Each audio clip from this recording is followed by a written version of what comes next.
Hey there, everyone. The other day I did the video on this VersaFlow water filter from HydroBlu, and today I wanted to do this one on this jerry can filter, the one I'm really stoked about. This thing is freaking awesome.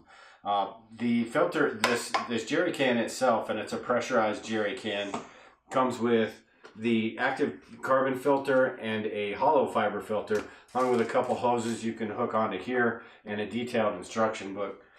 The first thing that stood out to me was the quality of this thing. I mean, it is super strong. The ones like you would get at Walmart or whatever, they're pretty flimsy. I mean, you can push them in and, who knows how long they're going to stand up. This one is super rugged, high quality. Everything is, really, really good quality. You can tell it's going to withstand a lot of wear and tear, great for camping and hiking and bug out vehicles and stuff. And that's what I mainly thought when I first saw this, was in a bug out situation, this is good to go. It's going to take the pounding and stuff like that. The filters it comes with is a hollow fiber filter, which it says here it filters out bacteria like Giardia, E. coli, Cryptosporidium, cholera, protozoan cysts, parasites, and more.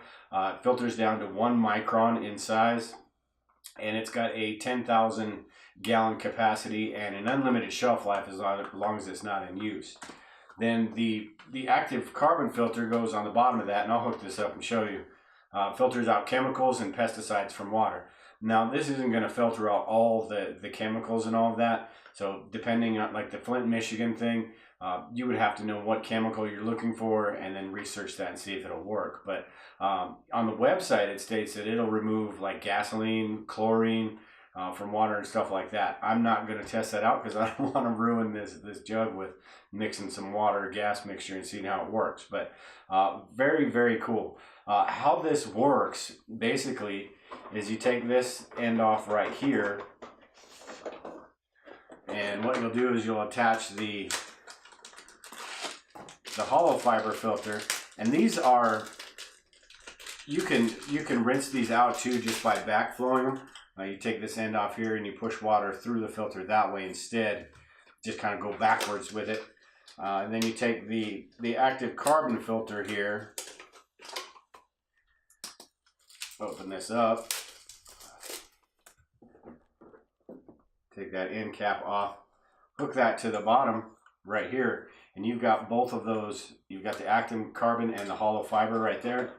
And then you just add that, hook this on right here.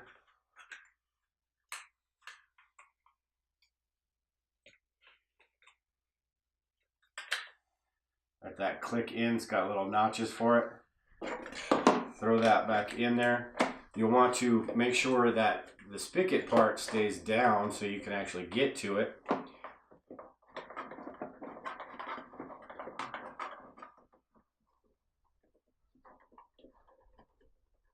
Tighten that up, and then you can even take one of these little hoses, put it on right there to give you a little bit more area. Then what you do, you just pressurize the can. But first you got to close the valve, then you pressurize the can, and then you open that valve, and everything should work properly. Now it does say don't overfill this or don't over pressurize it, because it can cause it can damage the jerry can, although I think it would take quite a bit. But around the seals where the where the pump is and where the filters go, that you could damage it there. Also on the website they have a virus ultrafiltration, which doesn't come with this one, because I think in an everyday situation it's kind of overkill. And what that filters out is stuff like hepatitis, polio, typhoid, enterovirus, stuff like that. And in an SHTF situation, I could see where that would be useful. So that might be one you want to buy, but not actually use it until you think you really need to use it. But these filters right here are they're gonna get just about anything. Now, like I said though, in the Flint, Michigan type situation, you'd really have to check with that. In that last video, I mentioned how this is kind of like the Berkey, and even Berkey said that their filters aren't going to do anything for that. So there is a limit to what any filter can do. You just got to make sure that you do the research and have the knowledge. But you know, all in all, this is the best filter I have right now. I don't have one of the Berkeys, but this is the best filter I have right now. This is going to go with me on camping trips in the pop-up camper. It's going to be in my bug out supplies. It's just one thing that is just too good to pass up. You can get the extra filters for 30-40 bucks. The virus filter, the real good one, is $40. This one's 30 bucks. I believe this is like $7 for the active carbon filter, but just really cool. And over time, you know, I'm going to see how this stands up. If it doesn't stand up, you'll definitely see another video, but I don't expect that at all. This is a very cool water filter. Not the cheapest in the world, but I think absolutely worth the money that they're asking for it. Right along the same lines as Berkey and all that stuff. Something that is really going to get all the stuff that you're worried about is something like this, and very, very cool water filter. I'll leave a link to HydroBlu down below, but if anybody's interested, just click that link. Make sure you subscribe to the channel, and we'll talk to everybody later.